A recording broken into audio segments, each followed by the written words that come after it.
Welcome to the November issue of Japan Headlines. First item is really important.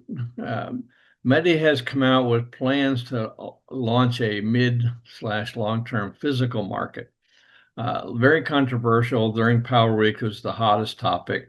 So we're doing a survey of Japan and other global people. So please go to either our US or Japan website and click on the link, take the survey. I'd love to know what you think.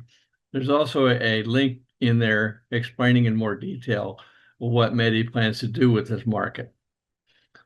Next up, so eliminating the surcharges is about 1.5 trillion of revenue in yen. So the politicians who have all agreed to it promised to find cost savings somewhere else. So these next two items are based on the Trump recent visit to Japan. One, Japan has figured out how to play him. They announced this $550 billion commitment to invest in energy infrastructure in the U.S. Nice press release, zero details of what they're actually going to invest in.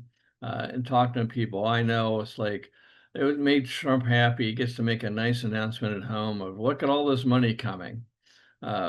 We see this around the globe. People promise to put all this money into because that's what makes him hunt. So this next item is also fairly large. The balancing market is set up to change starting next April for the fiscal year. It's going to match more like the JEPEX intraday spot timing as opposed to a monthly bid, and the cap is going to be lowered. I think it's more efficient. We'll see what impact the cap lowering has on like BESS and some other things. So non-fossil certificates are kind of like RECs. The volume's up dramatically, mostly due to the net zero law, plus the retailers in Japan have an obligation to have a percent coming through that.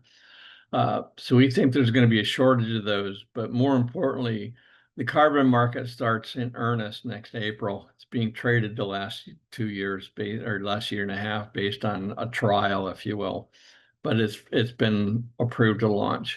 So even with Mitsubishi pulling out a win, the construction companies, there's this Big Six and many of others, continue to invest in things like vessels for construction, training, sending people overseas to figure out how to work. So at least the construction people will be ready, depending on how much there is to build.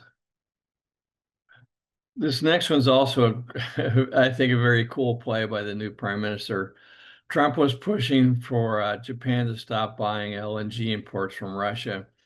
The prime minister said, well, if we do, that would help China, which Trump then agreed is okay, because she figured out he dislikes China a lot more than he dislikes Russia. Well played. So Power Week started a few years ago with like maybe 200 people, and it grows every year.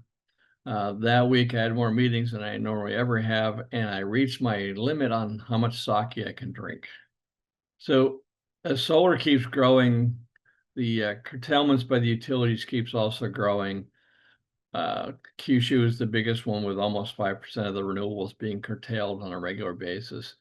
It can be interesting to see as more corporates take on PPAs, how that curtailment plays into the equation. Last item, I'm going to do I told you so. A year ago, I predicted that 2025, the volume of futures markets would double or more. It's already doubled, and we still have a couple of months to go. So it's going to be double plus.